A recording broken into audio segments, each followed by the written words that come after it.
As Chris is about to leave, he's blocked by Georgina, who apologizes for unplugging his cellular phone. She lifted it up while dusting the nightstand, and when it came unplugged she didn't want to mess with it further. He replies it's alright and that he didn't mean to inform her. She doesn't get it. He then makes it clear that he didn't intend to put her in trouble. She has a very strange reaction and drops a single tear as she tells him that the Armitages treat her like family. Chris returns outside and attempts to photograph the familiar black man quietly with his cell phone, but has neglected to turn off the flash. The man changes as soon as his phone flashes. He goes from prim and proper to raving. His nose begins to bleed, and he yells at Chris, "Get out. Get the heck out while you still can." Rose is also terrified at this point. She asks her father what occurred, and he replies that the man had a seizure as a result of the flash. The man walks out, apologizes for upsetting everyone, and says he must return home. Chris and Rose go for a walk, and Chris informs her that he believes he recognized the man and that something unusual is obviously going on. She concurs, stating that it did not appear to be having a seizure at all. Chris declares that he would prefer to return home right away.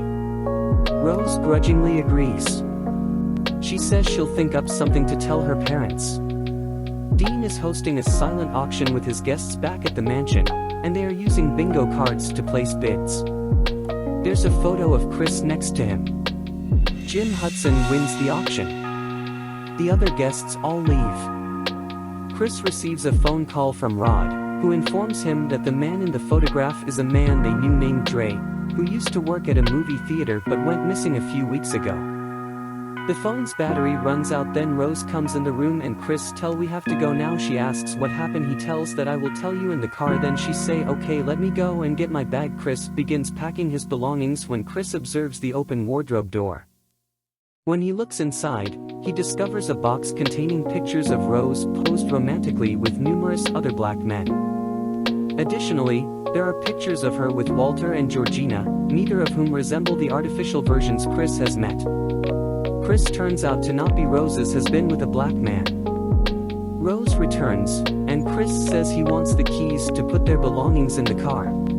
She searches her purse for the keys. As they are about to leave the house, Jeremy arrives out of nowhere, blocking the doorway.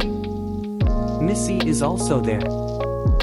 Jeremy is ready to attack. Chris is constantly telling Rose to find the keys. Dean then asks from Chris, "What is your purpose of your life?" Chris says right is finding those keys. Chris asks for the keys again, and Rose replies calmly, "You know I can't give you the keys." Chris finally understands Rose is also involved in whatever this is. As Chris tries to attack Jeremy, Missy clinks the teaspoon on her glass, sending Chris back into the dark hole. Rod tries to call Chris repeatedly, but the call always goes to voicemail. He checks up the image of the man in the photo and discovers that he went missing some time ago. When Chris wakes up, he is restrained to a chair in front of an antique TV and a mounted deer head. He watches a video that Dean's father created in which he discusses immortality and other topics. The teacup and spoon appear on the screen. And the spoon is turned around the glass and he's out.